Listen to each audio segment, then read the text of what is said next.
Despierta. ¿Sabes qué día es hoy? Vas a transformar al mundo haciendo lo que amas. Vas a cambiar las reglas del juego. Vas a mover a otros. Busca, crea, innova, vuela. El mundo te espera. Transfórmalo. Hazlo, UPAEP. All right, well, welcome everybody. Thank you so much for being here with us. It is always a pleasure to have any of our community here present and talking and learning and sharing and enjoying. And today, well, we've got a very special guest, an honorary researcher at the University of Sheffield. Sheffield. All right. And Dan Herbert. And he's doing a visiting humanities fellowship here at UPAEP, 2018 to 2019. So it's almost done. We're almost done, you know. Oh, no. We snuck you in under the wire. So thank you very much for taking, it's extra special to take that little bit of extra time in these last few days to help share some of this knowledge with us. And you're here in collaboration with Dr. Paniel Reyes. And we're going to be talking today a little bit about how to carry on scientific inquiry and understand what these communities of research, communities of inquiry could be, maybe even discuss a little bit of the differences between the way people consider these various terms. As a reminder, we are in video conference, we're transmitting, and people can hear us. So if we've got questions or comments, we can turn on our little microphone, the green light will come on, they'll be hearing us, we'll be recording it, and then when we're done, we can turn it off. Likewise, for those of you online, today we don't have any live mics or live video, but again, just a friendly reminder, let's keep those mics and video off unless we're trying to make a question or participation. Thank you very much. We look forward to hearing your conference. Thank you. Thank you very much.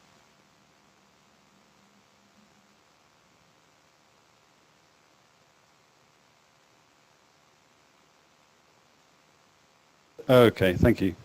Thank you very much, John, for that introduction. I have to say that the topic of communities inquiry is very, very appropriate to my experience here at UPAEP. I feel very much like I've been welcomed into a community of inquiry, and I'd like to take this opportunity to thank everybody who's been involved in making this a very, very enjoyable and very, very informative time. And from what I understand, the topic of communities of inquiry is very, very relevant to the ideas of the ideas program itself. So hopefully this will be mutually beneficial, and we can all learn something from this as well. As was mentioned just then, I'll be leaving very, very shortly to go back to the UK, if the country's still there actually. There's a very important EU conference going on today, so we'll find out whether there'll be anything apart from a black hole on the ground when I get back. But yeah, certainly had a wonderful time in Mexico while I've been here. Okay, righto then. So just an outline of the structure of this presentation. First of all, I'll start off by talking a little bit about something that I'll call methodological individualism. And what I mean by that will be a kind of an approach to philosophical inquiry, which was very, very prominent in the modern period, from Descartes especially. Descartes often thought as the father of modern philosophy, and I'll present him as the paradigmatic methodological individualist. And we're doing something very, very fashionable amongst modern philosophers insofar as I'll be criticizing Descartes. And then after that, I'll talk a little bit about pragmatism and the pragmatic maxim, and say what the difference is between those, the different understandings of pragmatism, a wider sense and a narrower sense. And then I'll talk about pragmatism and how pragmatism can be understood as a species of anti-Cartesianism, specifically with respect to its being a form of methodological communitarianism, or rejecting methodological individualism. And then after I've done that, I'll introduce something about Peirce's semiotics, that's to say his theory of signs. And I'll go through a taxonomy of those different kinds of signs, the connection between his sign theory and his anti-Cartesianism and his theory of inquiry his theory of communities of inquiry will become apparent as we proceed. And then finally, I'll say a little bit about the implications of Peirce's sign theory for this idea about communities of inquiry. Okay, so that's an outline there of the structure of the presentation. So first of all, then, this is kind of the foil for Peirce here. This is what I'll present Peirce as criticizing. What is methodological individualism? Well, what I'll suggest is that it's amongst one of the defining characteristics of modern philosophy from Descartes. And it involves a commitment to the idea that the individual subject, so that's me or you, particular individual human beings, are the host of all possible knowledge. So when something, whatever knows is an individual subject. It's not communities that know, it's individuals that know. Okay. So that's what I mean by saying that it's the host of all possible knowledge. So for Descartes and his successors in the modern philosophical tradition, it is individual subjects who know things. And if we can say that groups know things, if we can talk about a research group knowing something, then it's only because there are members of that research group, individual members who know things. So the community is somehow secondary to the individual in that case. Okay. Now, the reason I say that Descartes can be understood as sort of the paradigmatic methodological individualist is that he takes it that whatever access we have to our own mental states, whatever we know about what's going on in our own minds, is immediate and non-problematic. We have no obstacles in getting to know what's going on in our own minds. So that's immediate and it's certain. But anything I might claim to know about what's going on in your mind or what's going on in a public domain is problematic. I could be a brain in a vat, you might not exist, you might be a robot, etc. But whatever's going on in my own mind, I can access and know immediately without any problem. So what he tries to do with his meditations is to show how we can build the rest of our knowledge of the world upon this knowledge of our own, the certainty that we have of our own mental states. So there'll be a foundationalist picture which starts with our knowledge of our own minds and will somehow construct from that our knowledge of the rest of the world and other minds and so on. So then you have the famous saying, I think, therefore I am. That's the foundation of all knowledge, according to Descartes. The idea that we know what's going on. We know that I know that I think. And that's so for each person, they have to be their own philosopher. They have to begin with their own consciousness of themselves. It's a very, very individual-focused philosophy. I hope this is legible, but I'll read it out all the same. So Descartes kind of set up something like a research program for subsequent philosophers. I mean, of course, he thought he'd solved all these problems of philosophy, but later philosophers were worried that although Descartes seemed to have made a good case for saying that we have this immediate knowledge of our own minds, he wasn't half as successful in showing that we could use that knowledge of our own minds to derive knowledge of the external world and other minds. So there was a concern that Descartes was unsuccessful in basing all the rest of our knowledge upon self-knowledge. So it was a matter of concern to Descartes' successors that we can only be certain of our own... want to get the door? Okay. So we can only be certain of our own mental states, but we can't be certain of anything else. So that includes the existence of minds other than my own. So for Descartes' successors, there was a worry, how can we show that other minds exist, for instance? This was the problem of solipsism. We know that we exist, but how can we prove that anybody else exists? Okay. Now, that was a problem, an ongoing problem for a very long time. And in fact, in the analytic tradition, still in the 20th and 21st centuries, this is still thought to be a serious problem, this problem of solipsism. How can we move from our own knowledge of ourselves to the existence of other minds? But there are traditions that just think it's a false start. It's a complete mistake. So all these problems that emerge concerning solipsism are really based on a faulty assumption that where we have to begin is with our own knowledge. And in particular, we can talk about Hegel, although we won't today, and we can also talk about the American pragmatists, and I'll discuss one American pragmatist in particular, that's Charles Sanders Peirce, who's often reputed as being the founder of pragmatist philosophy. So they maintain that these sorts of anxieties concerning solipsism, they're actually based in a wrong start in Descartes' methodological individualism. So what these American pragmatists would try and do is to try and show that when we make the community rather than the individual the basis of our knowledge, we can avoid those sorts of solipsistic problems. We don't need to solve them like Descartes was trying to do. We just don't have them. They don't emerge because we've started with the community rather than the individual. Okay. So when I talk about pragmatism, there are two senses of that term. Actually, Lovejoy, I think it was Arthur Lovejoy, said there were 13 senses of pragmatism, but I'll only discuss two of them today. You can look up the other 11 if you feel like it. But the wider sense of pragmatism is as a philosophical tradition originating in late 19th century USA. So the principal figures include Peirce, James, Dewey. It's often contested who counts as a pragmatist. It's quite a fashionable thing to call yourself a pragmatist nowadays. I won't be doing that myself, but I'm certainly very much informed by the pragmatist tradition. But some contest that Quine was a pragmatist. Some suggest that Sellers was a pragmatist. So it's a very, very, very broad tradition, including all sorts of thinkers who often have very big, important disagreements with each other.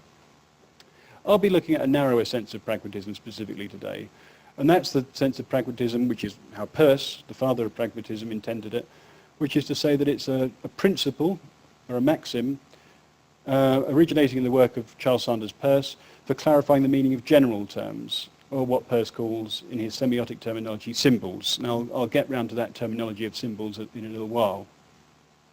But the basic idea is that pragmatism for Peirce is meant to help us understand what certain terms mean. So it's meant to be for clarifying meanings. Okay, so there's Charles Sanders Peirce, one of about 3 or 4 photographs you often see of Charles Sanders Peirce when people discuss his work. So he was born in 1839 and died in 1914. He's credited with founding pragmatist philosophy, and in particular for him, pragmatism is often he thinks of pragmatism as just sort of summarizing this maxim. So just broadly stated, the maxim is that we must look to the practical implications of our terms in order to understand what they mean. And therefore, if 2 terms don't differ in the practical implications, then their meanings are the same. Okay. So, as I say, that maxim is concerned with clarifying meanings. As where it originates in his 1878 essay, How to Make Our Ideas Clear, what Peirce says there is, he states the maxim as being, consider what effects that might conceivably have practical bearings we conceive the object of our conception to have, and then our conception of these effects is the whole of our conception of the object. Okay, so here's an example of pragmatism in action. It's meant to do, it's meant to do real work. It's meant to be applied to various cases.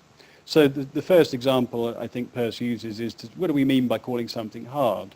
Well, what we mean by calling something hard is that it will resist force applied by other objects and not display signs of scratching, for instance. So you can use the pragmatic maxim then to go and experiment on things, and then that will help you tell whether the things in question satisfy the terms in question.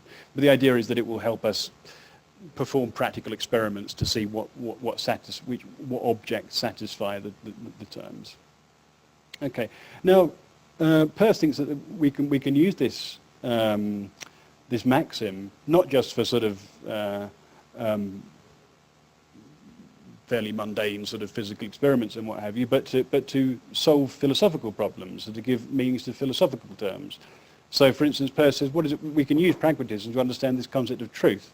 What he says when we give a pragmatic elucidation of truth is that if something is true, we expect it to be the case that were people to inquire into it for long enough and well enough, they would agree about it at the end.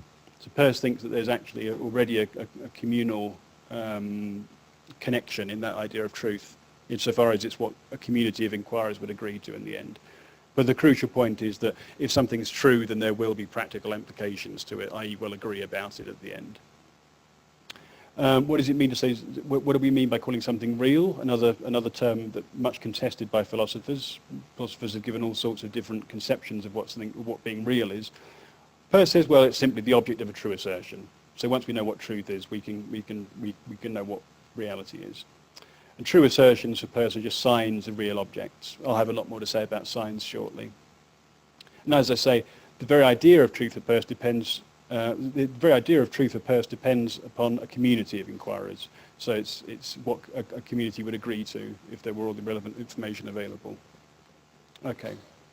Now, according to Richard Bernstein, in his book, The Pragmatic Turn, he says, pragmatism begins with a radical critique of what Peirce calls the spirit of Cartesianism. So it was Peirce was in fact self-consciously anti-Cartesian. He was very, very critical of Descartes. And in his Cognition series, a series of 3 essays for the Journal of Speculative Philosophy, Peirce presents an extended critique of what he calls the spirit of Cartesianism. Now, there are several different elements to that Cartesian critique for Peirce. There's four that he discusses in particular, but I won't go into a full discussion of all those different features of his anti-Cartesianism. But for our current purposes, what I will go into is that firstly he says that all thinking is in signs, and that's an anti-Cartesian claim, which I'll explain why shortly. And Peirce also maintains that all thinking is a kind of communication, and that's an anti-Cartesian claim as well. Peirce thinks that once you have those two propositions, those two commitments, you end up with a sort of communal idea of inquiry and a communal idea of knowledge, a communal idea of truth. Okay. So, what makes Peirce's theory of mind anti-Cartesian? Well, as I mentioned near the start, Descartes held that we have immediate access to the contents of our own minds. So, what's going on in my own mind is somehow fully transparent to me. You know, I can know that I'm thinking about my dog back in the UK or something like that, who my parents are looking after, I hasten to add. He hasn't just been left or anything. I can know what I'm thinking about and what have you, but I can't know I can't know for certain, you know, what's happening in other rooms, or indeed I can't even know whether I'm not just a brain in a vat or something. But my own ideas are fully transparent to me. I know for certain what's going on there. I know the meaning of my own ideas, and I know their content. That's what Descartes maintains. So Locke was being a follower of Descartes when he maintained that words stand for ideas, but ideas don't need to be interpreted. So we had the word dog, then that word needs to be interpreted. Of course, different languages, the different words, and those words need to be interpreted, and they'll be interpreted differently in different languages. And what makes it possible for me to interpret the word dog as standing for a dog is that I can speak English, but there are other languages I can't speak, so I can't interpret those signs. But the idea is that what Locke's maintaining is that once you've got to the idea, that doesn't require any further interpretation. So it's only the words, only the linguistic entities that require interpretation, but not the mental entities. Okay. But Peirce maintains, contrary to Locke and Descartes, we don't have any power of thinking without signs. So there's no element of non-linguistic thought going on. Even once we've got to an image of a dog in our minds or something like that, that still needs to be interpreted according to Peirce. It's interpretation all the way down. We don't have that layer of transparent mental meaning. Okay. Now, another important thing to know about Peirce's theory of mind is that he maintains that mind is a continuous process rather than a series of discrete individual ideas. So it's kind of like a continuum. It's not just a collection of this idea, this idea, this idea, this idea. It's like a continuous spread. And that's important for Peirce because it means that you can't think in an instant. All thinking, because it's a continuous process, requires a certain amount of time. It's an activity that takes place over a spread of time rather than an instant. So Peirce thinks that thinking is an activity rather than a state of being in possession of certain mental states. It's not as though for Peirce doesn't think like Descartes and Locke seem to sound as though they think sometimes. When you're thinking, you're somehow in possession of certain mental states. They're almost just, you look into your mind and they're there somehow. There's an actual activity going on with Peirce. You're sort of, you're a participant in a process that's ongoing. Okay. So, for Peirce, thought is sign interpretation because all thinking is signs, and sign interpretation involves communication. I'll have a lot more to say about this shortly. So, the reason he thinks that sign interpretation involves communication is because one sign communicates its meaning to another, which interprets it. So when I read a passage in English, from a work written in English, what's happening is there are certain signs that I see on the paper. I interpret those signs, then there's a sign in my mind, but that has to be interpreted, and that has to be interpreted, and that has to be interpreted, and that has to be interpreted. And that's like a kind of communication for Peirce. It's kind of like a conversation I'm having with myself. Socrates says something similar, funnily enough. He says that thinking is like a conversation with oneself. So the individual mind must be thought of as akin to a community of interpreters. Very radical departure from from the sort of methodological individualism of the tradition, departure from Descartes, departure from Kant. The individual self is kind of like somebody that's playing pass the parcel, passing a thought on to a later receiver.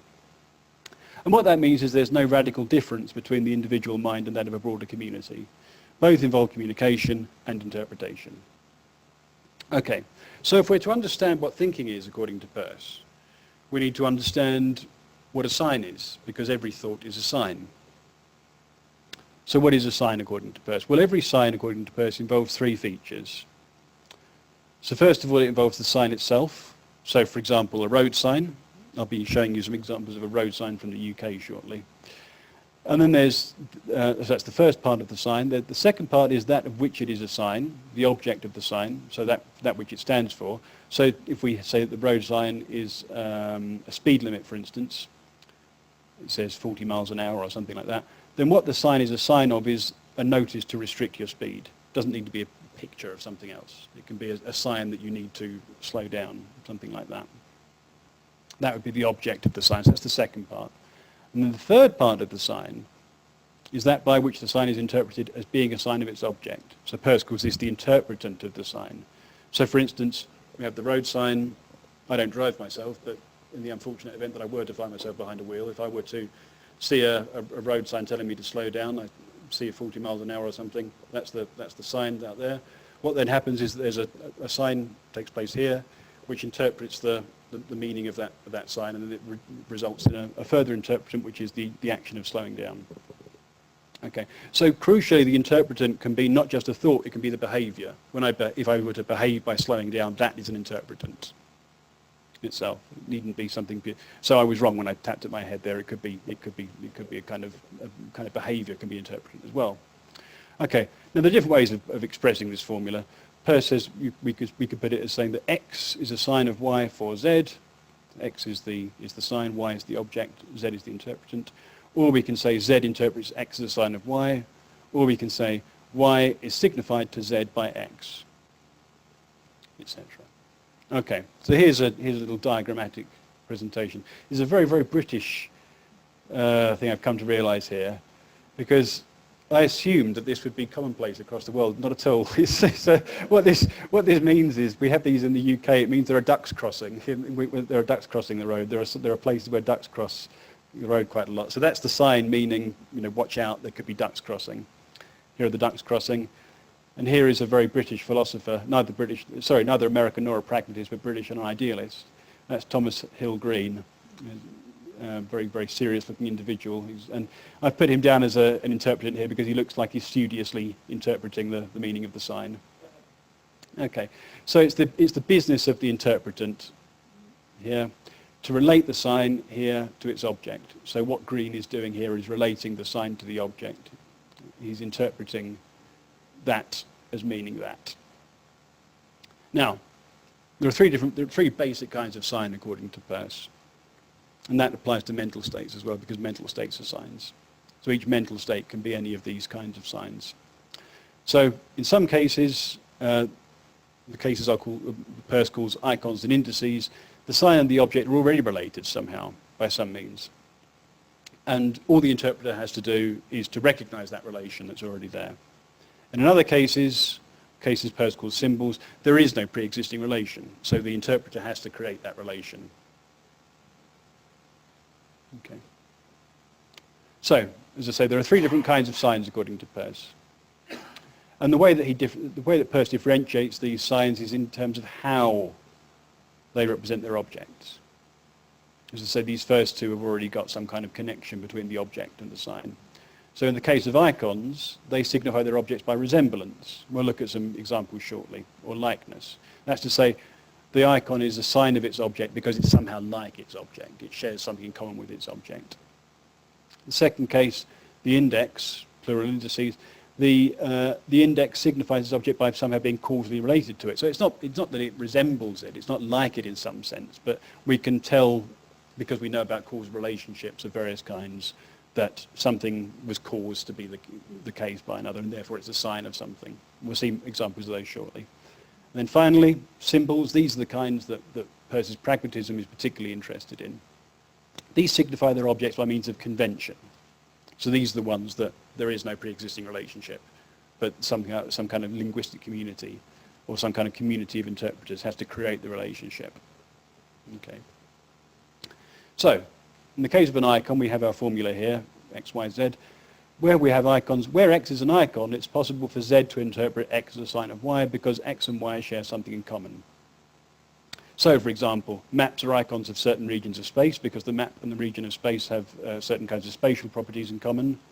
Blueprints are an icon of structures to be built. So an important point you note there with blueprints, of course, the structure doesn't need to have been built yet, but it's still a sign of the object. It's got a relationship, a spatial relationship in common with the item to be built. So very important about icons, the object needn't exist. And portraits are icons of their subjects, if they're good portraits, of course. You know, they resemble the object. Okay, so here are some examples. There's the blueprint we mentioned.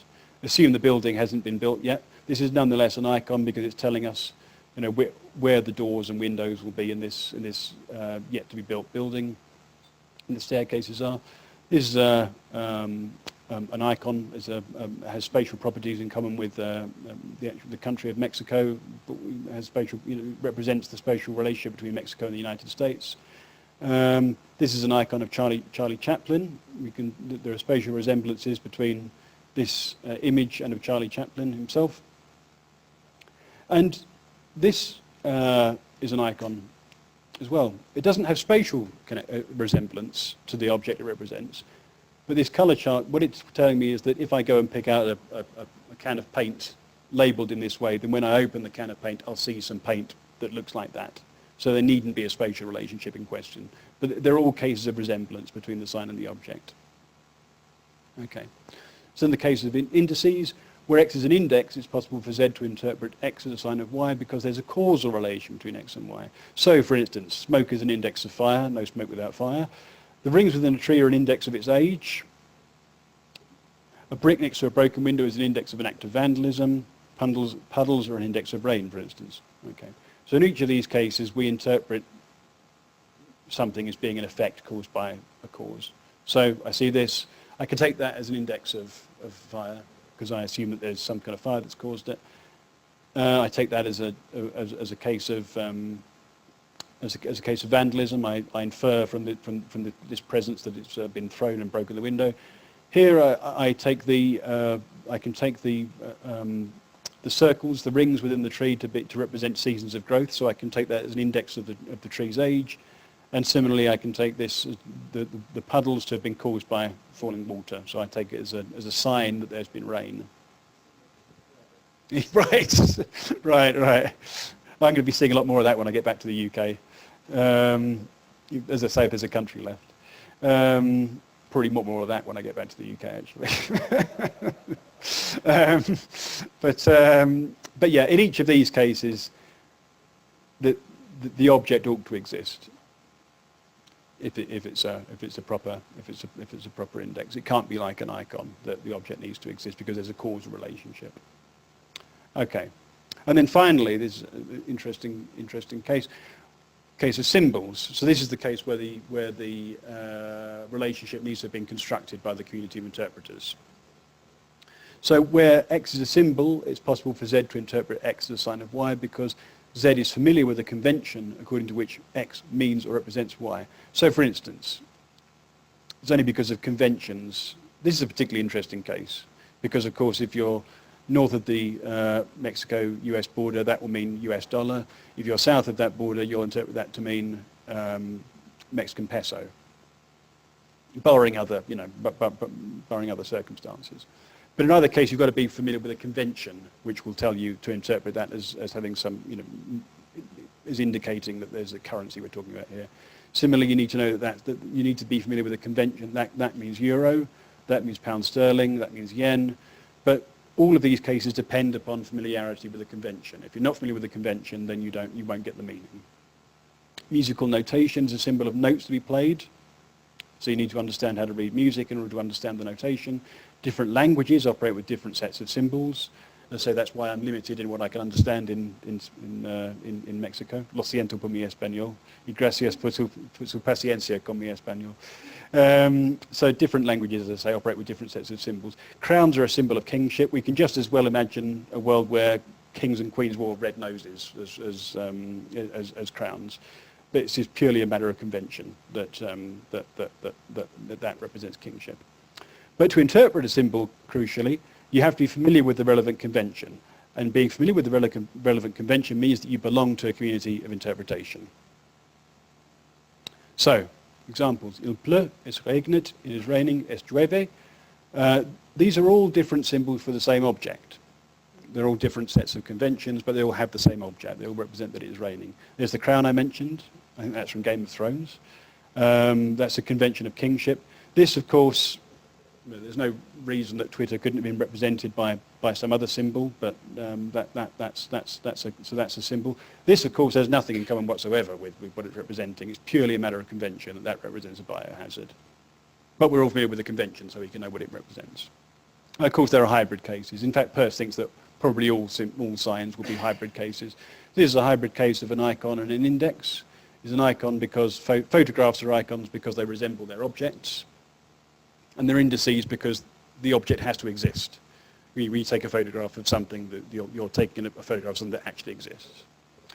This is another case of an icon and an index because it resembles the feet that are walking on the beach, but it's also been caused to exist by the feet that are walking there. So the object is both the cause and of the sign, and it resembles the sign. This is an interesting case. It is the London Underground. This is both an icon and a symbol. It's an icon because there are spatial relationships between the different stops here. So I can look at that map and know that if I'm at, well, I don't know London well enough, but if I'm at Charing Cross or what have you, then I know I'll have this many stops to go through before I get to whichever other stop. Now, of course, that's not the exact spatial relationship of the London Underground. That's how they did used to represent the Underground with a more spatially accurate map, but it was realised to be completely irrelevant. So there's a symbolic convention there going on insofar as you know that it's not the actual spatial relationship. Also, these zones here are symbols. What they mean is that as you move out of the centre of London, you'll be paying a different fare. So there's a symbolic element there as well. And then finally, this is an icon. This is an example of both a symbol and an index. So it's purely a convention that when I see that, I interpret it to mean move this way. We could imagine communities where that means move that way. It seems very strange to us to think that, but that's purely because we have that convention. And it's an index because we say we're doing a scavenger hunt or something like that. We take it to, we interpret it to mean, we're following somebody who's been there beforehand and what have you. So that's an index and a symbol. Okay. Now, as I mentioned earlier, according to Peirce, the interpretant is itself a sign. So, the interpretant must also be interpreted by a further interpretant, which must also be interpreted by a still further interpretant, which must still, etc., etc., etc. Because all thinking is signs, there's no end to the process of interpretation. Okay. Now, Peirce uses this phrase, this term, the final interpretant. It doesn't mean the last, it doesn't, as I said, the process never comes to a close. But what he means by the final interpretant is that it's an interpretant which won't be corrected anymore. Once you've got to that interpretant, when you've carried on inquiry long enough and well enough, you'll reach a consensus. And that no matter how much more interpreting you do, you'll always get the same interpretant. That's what the final interpretant is. But it's an idea projected into the distant future. It's sort of an ideal. And the idea is that what we're thinking of when we think about the final interpretant is we're thinking about something that everybody would agree about if we were to carry on inquiring for long enough and well enough. So here's a little visual representation of that interpretants of interpretants and what have you. So here's Green interpreting the sign to mean ducks. But Green has to interpret his previous thought to mean ducks. Green has to interpret that thought to mean that thought to mean ducks, blah, blah, blah, blah, blah. There's this indefinite process of interpreting thoughts, of interpretations of interpretations of interpretations. Okay. So, Because Peirce maintains that interpretants are themselves signs and need therefore to be interpreted, he thinks that sign interpretation must be a collaborative effort stretching into the future. So if we think about the meaning of certain great novels or great texts or what have you, the process of interpreting King Lear is an ongoing event. You know, the communities of interpreters in English literature circles are still conducting an ongoing process that began with the initial publication of King Lear. Understanding what that text means is an ongoing process. And scientific inquiries, when we conduct further inquiries into the distant galaxies or what have you, we're continuing an inquiry which began a long time ago. So Peirce thinks of it as kind of like a conversation that's carrying on, but an ongoing process of interpreting the meaning of previous research and how that research can be used to advance inquiry into the future. So crucially, I mean, it's a very, very general phrase, but it can be used for all these forms of inquiry. What Peirce says is that Peirce thinks is that making sense of our experience is a collective effort, and it involves generations of communities of interpreters. Peirce thinks that it's not reasonable when you begin any kind of significant inquiry to think that you will yourself live to see the closure of that inquiry. You need to think and hope that a later community will pick up your research, correct it where necessary, and advance it and take it further. So you're always looking into future generations. It's always for posterity that you're conducting your research. Okay. Now what that means for Peirce is there are certain kinds of, this has all sounded very philosophy of science, very, very theoretical so far, but Peirce thinks there are very, very real ethical upshots to it. And I think that these ethical upshots are very, very important for us today, not only as researchers in academia, but also as members of political communities and members of democratic societies. Peirce thinks that a commitment to truth is a commitment to reaching a final interpretant. So it's a commitment to getting to a consensus, an ultimate consensus. But a commitment to reaching that final interpretant is for Peirce a commitment to advancing the interests of a community of inquirers, because of what I said just now about all our research being directed towards posterity. So Peirce thinks that you can't function effectively as an inquirer unless you cultivate certain habits or virtues which will assist in the cooperative endeavour of inquiry. Because inquiry is a cooperative phenomenon, we have to, when we inquire, behave as cooperative individuals. We can't just be purely self-centred. We can't be looking exclusively out for our own interests. We have to think about, if we're really interested in reaching the truth, and not just advancing our own interests, then we're really interested in advancing a research program that will be continued by later inquirers. Okay. Now, interestingly, Peirce, who was an explicitly Christian thinker, he maintains that the Christian virtues of faith, hope, and charity are characteristic of a good inquirer. And what we can understand that to mean is that, firstly, where faith and hope are concerned, you have to be optimistic that your inquiry shall eventually lead to a final interpretant. Peirce says we've got no guarantee that all inquiry will just cease tomorrow. We can't rule it out. We can't rule out that a meteorite will hit the Earth and just prevent us from carrying on any inquiries. It's a purely ethical commitment, a purely ethical hope. But we commit ourselves to this inquiry carrying on. So there's a need for optimism in that case. But then also, Peirce thinks, and this is where the charity part comes in, we need to be altruistic, not only optimistic, but altruistic in our willingness to inquire for the sake of an outcome we might not live to see. Now, as I say, these kind of virtues that Peirce talks about, I think are important not only for scientific research and for academic research, but also for being participants in just a democratic society. And I think these are virtues that we can learn from today in addressing certain of the problems confronting various democratic policies in the world. Okay, well, I think I'll leave it there, but thank you all for your attention. Yeah, if there are any questions, I'd be happy to take them. Thank you. Absolutely. Well, thank you very much. If there are any questions in the room, please feel free. If you would like for any of us to translate your question, then we can also do that for you. As well as anybody listening online, you can either write it into the into the board here that we're monitoring, or also participate with your microphone. So please feel free to go ahead. Dan, thank you very much. I think I learned a lot. Oh, thank you. Glad to hear it. And I have 3 questions. Well, the first one is concerning the private language argument. What can you say about the notion of private language concerning this notion of anti-Cartesianism? The second question is, are there any examples of these hybrids? For instance, you mentioned these possible combinations between an icon and an index, between an index and a symbol.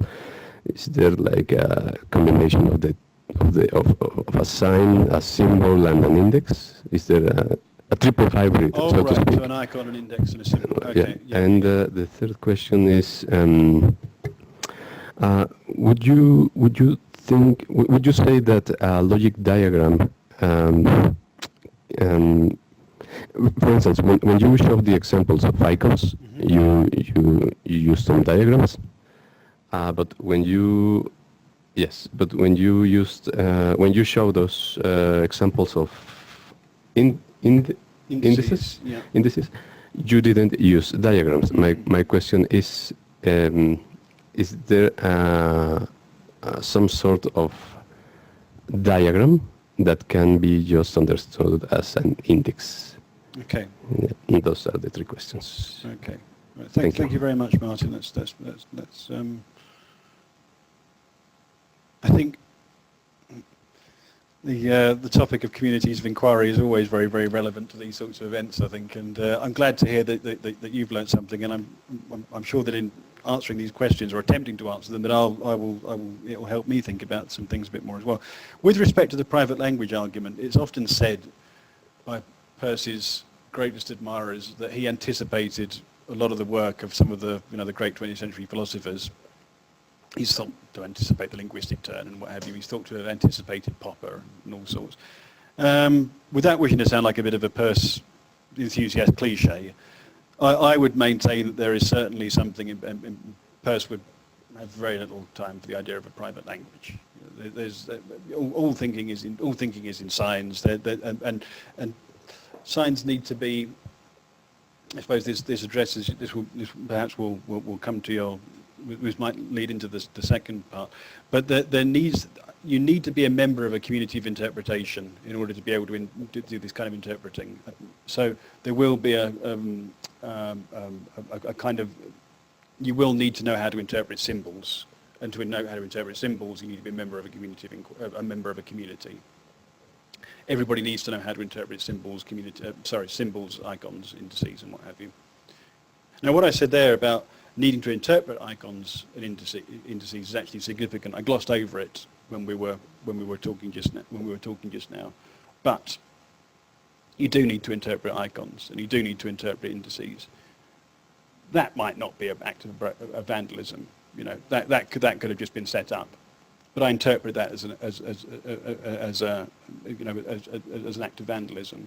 What makes it an index is that I interpret it as having some kind of causal relationship between it. But it still needs to be interpreted. So in fact, another thing I glossed over here, but you kind of need to gloss over stuff with Peirce's semiotics, because I think Paniel can help me here, but I think in the end Peirce gave a taxonomy of something like X number of 100 signs or something like that. Right, okay. So I thought, well, time is, we need to think about future inquirers, so let's not just, but in fact, Peirce thinks that probably all signs will involve elements of iconicity, indexicality, and symbols. So now I'm not entirely sure how to go through this in each case, but there will be interpretation involved in each case. There will be a certain iconic element involved, and there will be an indexical element involved in each case. It's just that in certain cases, a certain element of the sign is more prominent than in others. So I think we can say in this case the indexical element is particularly prominent. In this case, assuming that's not a setup or something like that, the indexical element is very, very prominent. This, of course, needn't be rain. You know, I often see this sort of thing outside of my apartment, but it's because somebody's been washing their car. So in answer to your second question, I think Peirce will maintain, at least, that all signs have these three elements. Now, you mentioned something about indexical diagrams. Let's have a look. So, what can I say about that? Well, again, something I glossed over slightly.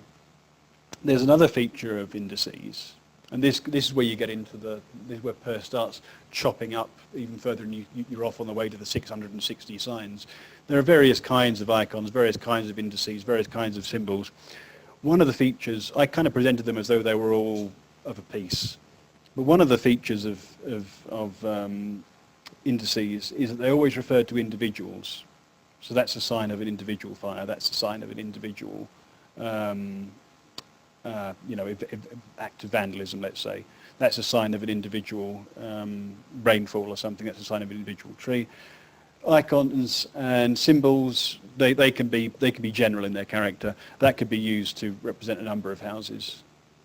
For instance, that could be used to represent a number of pots of paint or what have you.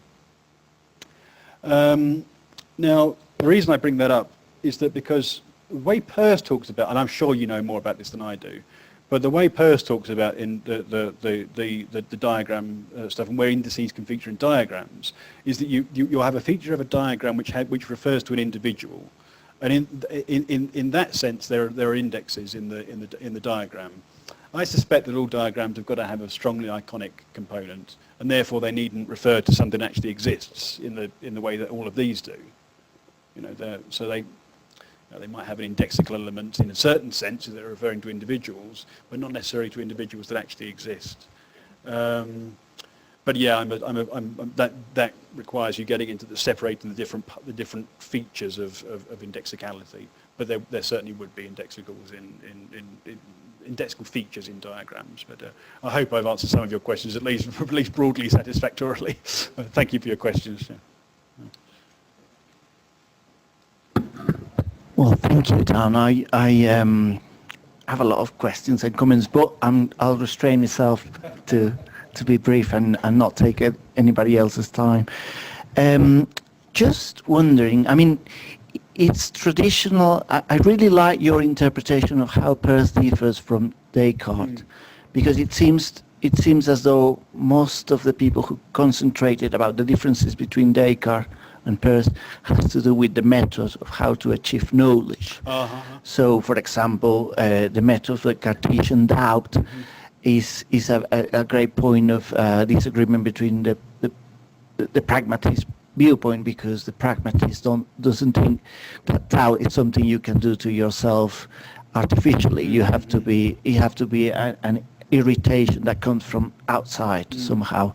So doubting about your own existence or the existence of the world, etc., is feigning doubt as opposed to genuinely doubting things. But this, perhaps this is the sort of typical story, but you shed a lot of light on it, because it seems that the concept of a doubt and the concept of a belief that is settled with the process of inquiry they both depend on the concept of how doubts are symbols that we are searching for. And in a way, it's an ongoing conversation. So could you say a little bit of what Peirce considers the method of science in another of his famous papers called the Fixation of Belief, and see how connects with how the anti-Cartesian stance connects with what you just presented as the methodological individualism. That's one thing. And the other thing is just in continuation of what Martin said about diagrams. I think one of the fascinating contributions of Peirce to mathematics is that he thinks that we experiment with mathematical realities by interacting with diagrams, actually by acting in the diagrams, and we are creating mathematical realities that are of a semiotic nature. So in a way, we discover mathematics. Same happens with non-Euclidean geometries and things like that, where you can access realities that are normally out of our reach. So, for example, when Einstein or the people who do superstrings try to picture n-dimensionalities, they have to deal with the symbols in such a way that they need to experiment with the diagrams, and it's the only way to access that kind of reality. Could you say a little bit about how diagrams working with icon symbols and index can help us to extend the conversation beyond our sensible experience? Okay, well, thank you for those, Paniel. I'll try and say something about both of those. You're right to say that, obviously, you're right to say that, it's traditional in, putting the contrast between Peirce and Descartes, or pragmatism and Descartes, that people focus on that stuff about, doubt and what have you. As I mentioned, I suppose that's because of the fixation of doubt that you've had in the sort of analytic tradition, sort of the sort of thing, this fixation upon the epistemological, sort of like the skeptical question and what have you. So that's the first thing that analytic philosophers want to know, how we address this problem of doubt or what have you. As I mentioned near the start, there are lots of different threads to, as you well know, there are lots of different threads to Peirce's critique of Descartes. And as you mentioned, the fixation of belief, 1877, of course, so a little bit, 9 years later than the cognition series. So of course what happens in this paper is that Peirce identifies various ways of settling belief. It means that what we're really trying to do is achieve a settlement of belief, avoid doubts of various kinds. And he looks at different methods of finally settling belief. So you started with the method of tenacity, very much employed in the UK at the moment, and in various sort of political domains, I suppose, in various other parts of the world, where you just sort of tenaciously commit yourself to a belief, and of course it's found that you can't do that. Ultimately, cold hard reality will break in upon you and force you to change your belief. The method of authority, where you just try and do what some authority tells you, believe what an authority tells you, but of course then you'll find that there are limits to that authority's knowledge. The method of a priori, much beloved of philosophers, where you try and think what's reasonable, but Peirce maintains that what's reasonable will vary according to societies. Sorry, according to different cultures and what have you. Well, when you get to the method of science, I think that this communal element is certainly very, very present in the method of science. Peirce does think of it as having, like the method of authority, a kind of communal element to it. So it does involve believing as a member of a community. Peirce says that responsible scientific inquirers ought to think that where respectable individuals turn out to have differing opinions from them, that ought to be enough to make them question their beliefs. So the method of science certainly does have a communal element to it, and in that regard, it's opposed to sort of the methodological individualism of the Cartesian tradition. And as I mentioned before, I mean, your question was specifically about the furthering the process of interpretation and what have you. Well, the example I mentioned before was about how Jane Eyre or King Lear or what have you can be thought of as ongoing research projects, ongoing conversations and what have you. So what people are doing in English literature circles or historical events. People are still interpreting the meaning of the French Revolution.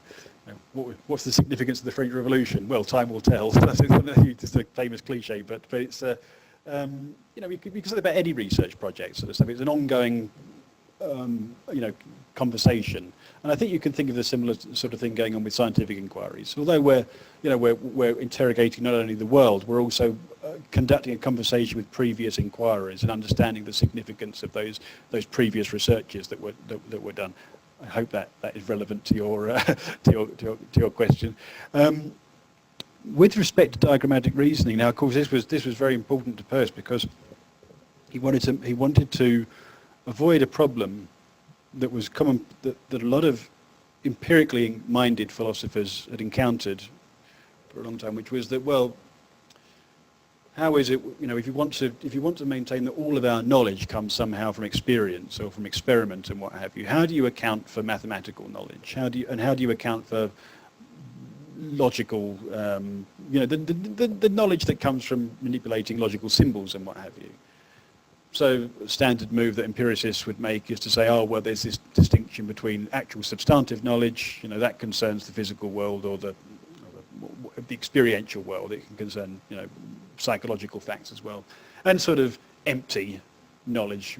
So then the result amongst these empirically minded philosophers, Bertrand Russell and what have you, David Hume, John Locke, and the Vienna Circle and what have you, was to say, well, these are actually, empty, they're vacuous, but they don't actually make any knowledge claims and what have you. Peirce doesn't want to say that. He wants to say that, we actually make mathematical discoveries, but he doesn't want to sort of give up on this empirical element. So it's crucial to Peirce that there is actual experiment involved in mathematics, just as you say. And I like the examples you mentioned there as well, to say I'm far too Philistine when it comes to know about these sorts of things, but as the examples you mentioned, it seems that there's something to be said for Peirce's thought, that we make actual mathematical discoveries by doing actual experiments upon things. And what we're experimenting on for Peirce, if I remember correctly, is, weirdly enough, we're used to think of experiments as being things conducted upon physical objects and what have you. But for Peirce, of course, what we can conduct experiments on would be diagrams of various sorts. So want to avoid any sort of weird Platonic sounding commitment. But there is a sense in which we're experimenting upon sort of general ideas of various kinds. But yeah, it's absolutely fascinating area, Peirce's philosophy of mathematics, and I wish I knew more about it. But I think you're absolutely right to say that there's this sort of literally experimental element to what's going on. But I think that's important as well, because it means that it prevents him from having to face a problem that many other empirically minded philosophers have had to face, about accommodating mathematical knowledge and what have you. So thank you for your question. I'm sorry if I can't answer it more satisfactorily. We have an online question. First of all, congratulations. Thank you very much. I enjoyed your talk. They want to know if you have some personal website or place where they can look up some of your work or publications, or if you ended up leaving any book or literature or anything with your work that you did here at the university or with the philosophy department or something along those lines. It's a very kind and flattering question, so thank you whoever asked that. I do have an academia.edu website, although I'll need to be updating to something more. I quite like the design of this sorry for the triviality, but I quite like the design of this PowerPoint structure. So I'm thinking of having a website with this kind of motif. As for books and what have you, funnily enough, I do actually have a book coming out very, very short. Well, later this year, on Peirce, which will be called Peirce, Naturalism and Transcendental Philosophy, and this very topic will be addressed in that book. But with respect to stuff happening at UPAEP, there's been an awful lot going on recently. Paniel and Martin both spoke at a conference to which I was kind enough to be invited. Don't know the grammar of that sentence. But yeah, there'll be a book forthcoming about Peirce in Latin America. So that will, and I think that. Is there a date scheduled for that one? We don't have a date yet, but we have a contract with a publishing house that is already signed and settled. So hopefully we'll be having news about it in the summer. And it's a nice book because it's going to be very interdisciplinary. It's going to involve people from the Department of Design here, people from mathematical background, from logical background, from philosophical background, of course, and scientific background. So it'll be very sort of multi-approached book. We also have a few projects that we hopefully will have published in due time, about a book on Hegel and the philosophy of mind. We have another collection of modern philosophy upcoming soon as well, and we also have a history of well, a book on the metaphysics of the British idealist. Oh, yes, yes, of course. So yes, we have a lot of projects. You'll see a lot more of this chat before long. Let's have a look. Thomas H. Green. Thomas H. Green, you'll be seeing a lot more of this Yes. before very much longer. No, there Hopefully. are photographs of Thomas Green. And the other one is almost identical to this, except it's from a slightly different angle, and he's combed his hair slightly differently. But that's it. So if I don't seem to have done justice to the man, then you can look at the other photograph. But I can guarantee he's not smiling in that one either. But by all accounts, he was a very pleasant individual, but just very, very stoic looking, I'm afraid. But yes, his philosophy is a lot more exciting than he makes it look there. But yeah, we've got that work. Well, thank you very much. I've also got there. I mean, like you, we could go on for hours, and in fact, might stay after the conference and talk with you for a little bit longer. I don't know that Paniel will be too upset at having a slightly longer conversation when we're done. It never ends. That's the lesson. Well, that's the point of philosophy, right? Yes, yes. But it's interesting to put into words and framework things that you've seen and experienced in other ways. So this concept of a community of interpreters and a community of inquiry, my family works a lot with people with disabilities of all sorts. And it's very interesting when you're looking at the extremely reduced community that a child who's deaf and mute might have in Mexico in a poor area. All right, so in fact, after years and years of experience, they tend to begin to count the child's cognitive development when they start to acquire a functional language where they can interact with more than one or two people. So they might start learning sign language or, but literally you can have a 10-year-old with the mental equivalent and acuity of a 2-year-old, but not that there's anything wrong with their mind. They might catch up, after 10 years of being in school and 10 years, it's not that there was any kind of physical barrier in their mind to being able to be that profound of a thinker, creative, but there was a limitation from not having a community of interpreting the signs and symbols around you. So this idea that you could have a secret language, one that's just, for yourself. So, I don't know what this thing is, but to me this is red. It seems to be, at least in practical experience, being more along of what you were saying, that it's not, doesn't appear to be at least very robust. It might be rudimentary. I might recognize, these are people close to me and those are people I don't know and I don't like. But, it doesn't seem to get too far beyond that until a community of language and interpretation begins.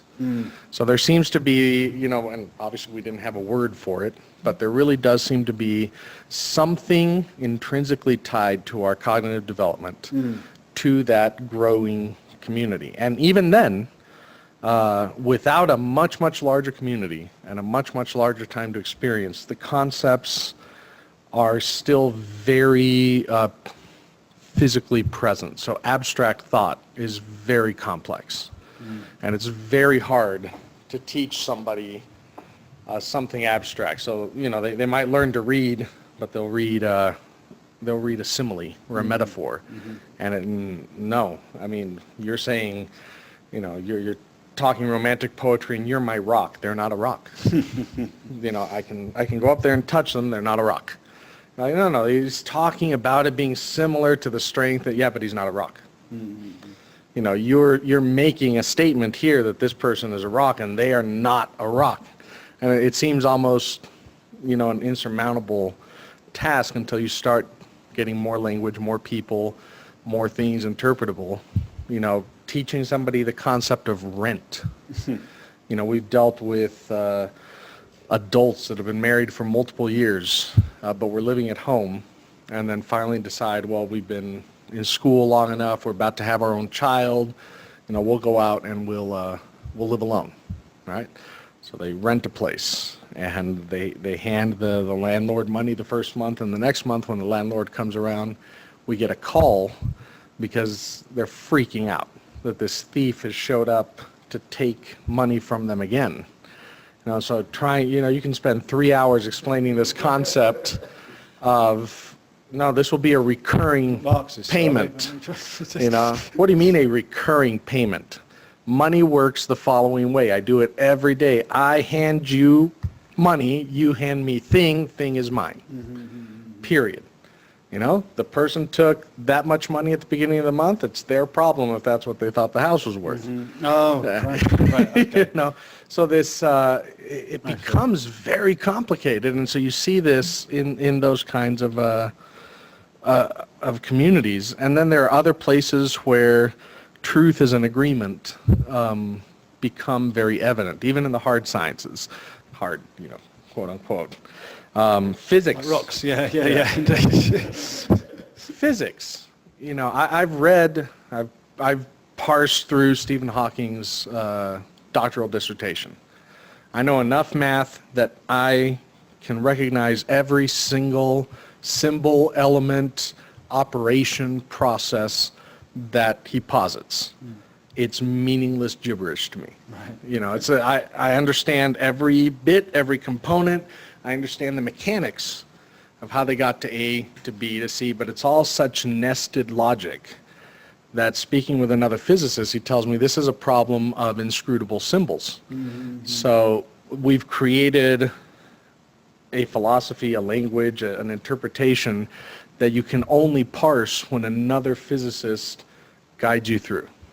But somebody who might know math and who might know other things can't access your interpretation from the outside, and so that makes it harder to criticize, or harder to say, you know what, I'm not sure I agree with your theory of black holes, because if another physicist didn't explain to you how to parse these interpretations, you won't come to the same conclusion. Or economists, right? Economy likes to view itself as a hard science, but economy is first a philosophy, because you first will establish things that are true, and then you'll go out and you'll do your science and explorations. We've had that here. I've sat in a room filled with highest level national researchers at the local state school and had them say things like, no, wait a minute. Numbers and evidence are a Judeo-Christian Western-centric way of pretending to do science.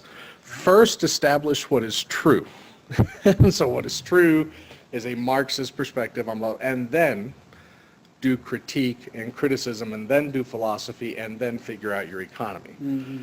So it just becomes very interesting to see how these things end up being very necessary to be studied and understood at every one of these levels. So Yeah, for I sure. greatly appreciate your coming here and talking. Oh, kind of you to say so. Thank you.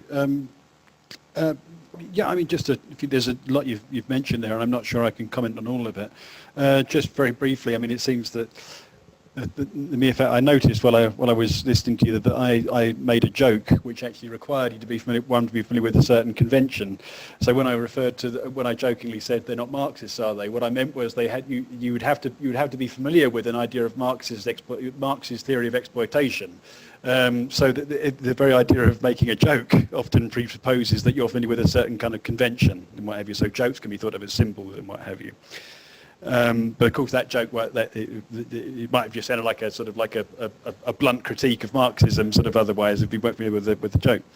I found very, very interesting what you said at the start there about sort of I don't know enough about disability studies, I'm afraid, to be able to comment directly about that. But when you referred, you spoke not only about sort of disability studies, what have you, but also about sort of certain kind of social environments which might prevent people from being familiar with communities of inquiry and what have you. This, I think, is desperately important when it comes to addressing some of the problems we have as societies nowadays, and how certainly in the UK, certainly in the United States, the actual sort of, it's threatening to democracy how a community of interpretation can be sort of poisoned in a certain way. I'm sorry if I sound overly dramatic here, but certainly in the UK there are certain kinds of there's something goes wrong with communication Something's gone very, very wrong with communication in British politics and what have you. Certainly in the case of British politics, there's a real lack of sort of good faith in terms of actually getting to the truth of various matters. And I think that a part of either, I don't know whether it's the cause or the consequence or a bit of both, but there's a tendency in various parts of the world to sort of retreat into sort of very, very closed communities of interpretation. So people will know all about sort of just going back to the same websites, looking at the same sort of interpretations of phenomena, looking at the same news sites, looking at the same interpretations of phenomena and what have you. And this is desperately problematic, this sort of thing. It means that we're narrowing our community of interpretation. So I think perhaps you were at a conference recently, Paniel, which was the SARP, and about inclusive communities. And I imagine there were talks given there about the political consequences, the political elements. This is desperately important to Peirce and to Royce. The idea that sort of, the human flourishing depends on having as inclusive a community as possible. And I think that's something we really could benefit from in the political sphere as well as the scientific sphere. But sort of being able to regard one another as conversation partners and being able to invite people into these sorts of communities as well. I hope that was relevant to something you were talking about, but thank you. Well, thank you very much. Our website is currently still in the process of being upgraded. I know I sound like a broken record to those that have been connected with us lately. The folks over on the platform are logged in today trying to get all this stuff updated. We'll be sending you your diploma a little bit later, as well as anybody else that was here. But in the meantime, we've got a small thank you gift very kind of you. in appreciation of you being here with us. Thank you very much indeed. Thank you all for your presence and what have you. Oh, thank you. And thank you all for being here. Despierta. ¿Sabes qué día es hoy? Vas a transformar al mundo haciendo lo que amas. Vas a cambiar las reglas del juego. Vas a mover a otros. Busca, crea, innova, vuela. El mundo te espera. Transfórmalo. Hazlo, UPAEP.